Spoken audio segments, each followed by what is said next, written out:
Hello, boys and girls. It's Little Red Riding Hood, and I'm here to read a story to you. But let me remind you, every day for 30 minutes is your summer reading challenge.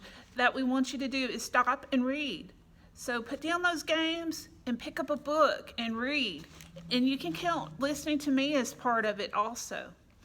Don't forget to get signed up for summer reading at www.mccpl.lib.al.us.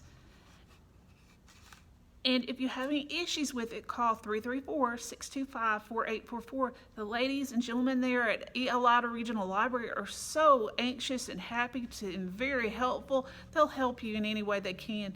Remember, we're still doing curbside service, so if you want an actual book like this, you can ask mommy or daddy to check it out for you, and they can call and say, hey, I'm here, and they'll put it in a plastic bag and put it on the yellow bench that says, don't let the pigeons drive the bus. And you can get it as soon as the librarian walks back inside. And if you're wanting to return books, remember you can use the book drop on the side of the building. All right, let's get started with our book. This is Pay Attention, Carter Jones by Gary Schmidt. And we have read chapter 4 and 5 Saturday and Sunday. I did a recording so y'all wouldn't miss out. And where we left was with Carter Jones has sent his daddy an email, and he's waiting so much he wants to hear from his dad. And I wonder if he's going to hear from him. Our next chapter is called Chapter 6, The Umpire. The umpire is the ultimate arbiter of the fair play for the moment when the coin is tossed to begin the game. Through the final counting of the runs, an expert on the rules of cricket, the umpire brings to the contest fairness, close observation, and a sense of the game's tradition. My mother was standing outside the open garage when we got home. The empty open garage. Is the Jeep really dead? Said Emily. I'm afraid so, said my mother. So we're going to get another one? My mother closed the garage, and suddenly I got it. There wasn't going to be another Jeep. For the same reason we'd never gotten another microwave when the glass in the old one blew out. For the same reason I gave my bike to Annie and never got another one. For the same reason we had a computer so old it couldn't play games, which we didn't have anyway, so it didn't matter. For the same reason Annie and Emily and Charlie got new sneakers for school, but I didn't. Miss Emily, said the butler, I will be your transportation for the present. You're going to drive us to us in the eggplant every day?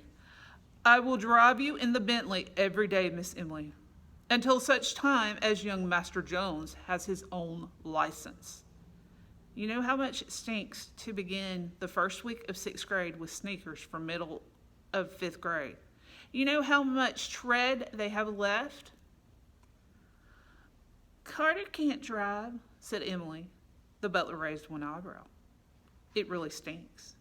Young Master Jones, the butler said, and he pointed to the eggplant. What? I said. He walked to the door and opened it. The door on the driver's side. What? I said again. If you will get in, we will adjust the seat. I looked at my mother. She shrugged, gathered the girls, and moved towards the house. I got in. The butler went around and got in on the other side. I'm 12 years old, I said. Then there's no time to lose. Do you know which is the accelerator and which is the brake? I nodded. The clutch. I looked around by my feet and nodded. And the gear stick. Nodded again. He handed me the keys.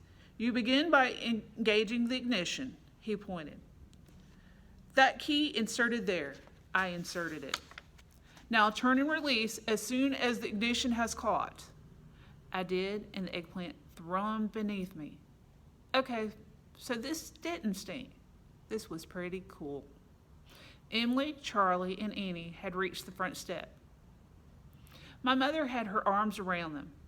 You know how in Ace Robotroid and the Robotroid Rangers, some characters looked at Ace Robotroid with their mouths open wide as caverners because of how amazing he is. That's what Emily and Charlie were doing. Annie not so much. I don't really know how to do this, I said.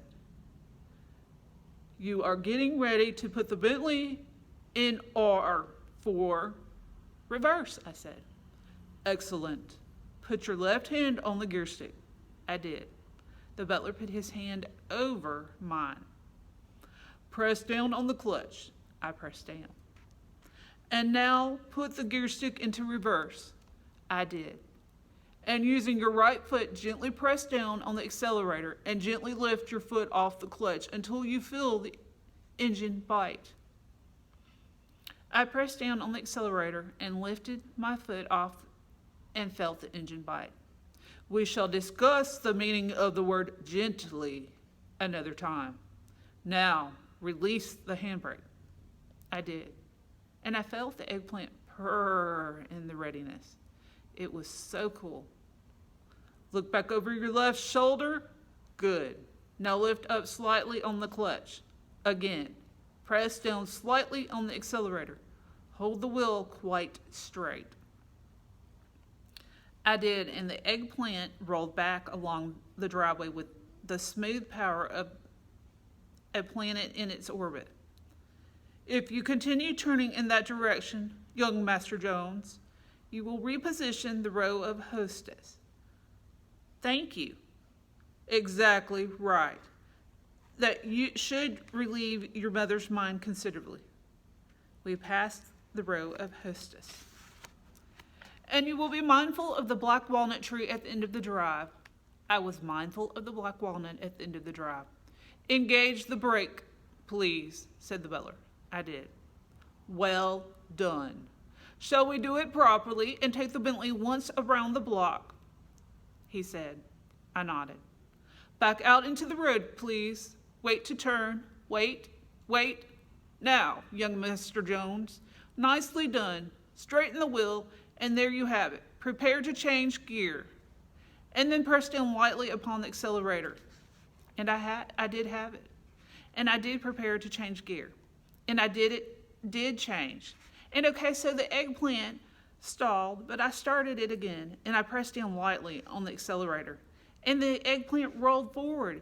And I turned the corner, and we drove past the Ketchum's azaleas and the Brigham's rhododendrons and the Rock Castle's holly hedge and the Crotter's petunias and Billy Colt's house.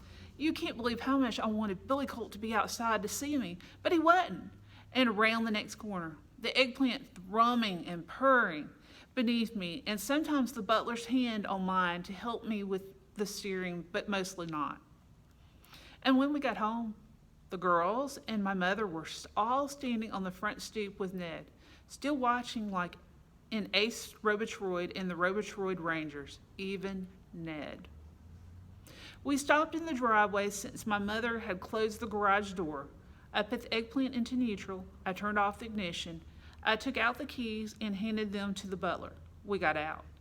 Emily and Charlie and even Annie clapped. My mother smiled this weird smile, like I had just grown up or something.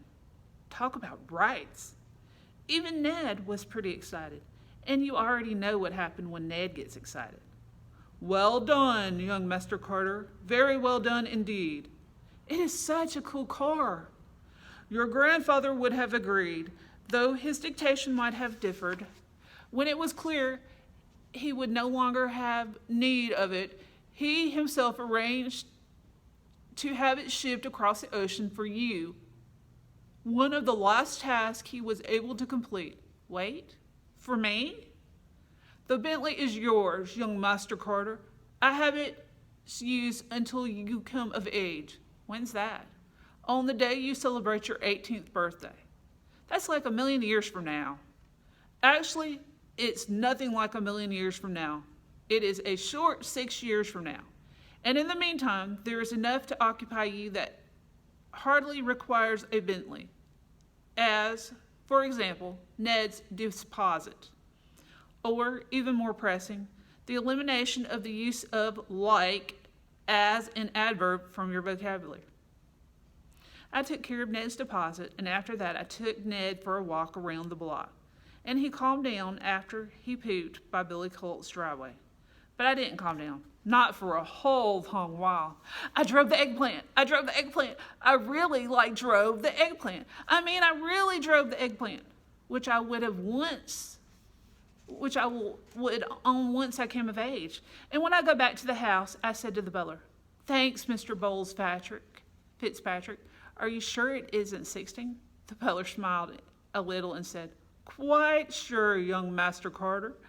Now, as you are here, Miss Anne is struggling with setting the timing on her metronome. Perhaps some brotherly assistance would be apt." So I gave her some brotherly assistance just this once. That night, after hamburgers and french fries, and I ate my french fries with a fork just to show how mannered I was. And I didn't even say anything about how Mr. Bowles Fitzpatrick ate his french fries with vinegar instead of ketchup like any civilized person is supposed to do. My mother asked the butler where he was staying. "Thank you, madam," he said. "I have taken rooms let by Mr. Krebs just a few blocks from." "Carson Krebs' father?" I said. "I believe so. Yes, perhaps you know the boy." "Not really." "A young lad who has had to grow up rather quickly," said the butler. My mother nodded. "Are the rooms?" My mother hesitated. And I know what she wanted to ask. My father had a study downstairs with a pull-out couch and a bathroom down the hall. She looked like she was wondering what I was wondering. Wouldn't it be easier if Mr. Bowles Fitzpatrick just moved in? "The arrangement suits everyone well," said the butler. And the moment passed, I have to say. It sort of surprised me that I suddenly felt disappointed. But you know what moment didn't pass? You know what moment I couldn't stop thinking about? I drove the eggplant. I drove the eggplant. I really drove that eggplant. Now, I hope you enjoyed Pay Attention Carter Jones by Carrie D. Schmidt. And I hope you'll tune in tomorrow when when we go back over this chapter. Remember, Carter Jones is learning to drive the eggplant or the Bentley. What a cool car. And chapter 7 is a true wicket, so we're going to learn a little bit more about cricket, which is a game that most countries like to play. Now, you may contact us at 334-625-4844 for if you want a book to hold in your hands. We have cleaned all our books. You're more than welcome to call, and we'll put it in a bag, and we'll check it out to you and put it on the yellow bench that says, "Don't let the pigeon drive the bus." And you can still place holds on books, and we're transferring them through the library. Also, you can still register for summer reading at www.mccpl.lib.al.us. And we'll be happy to help you with any questions that you have. I hope you enjoy it, and I'll see you tomorrow at 4 o'clock. Happy reading, and don't forget to stop to read for 30 minutes a day. That's your goal this summer, 30 minutes a day. See you tomorrow. Bye.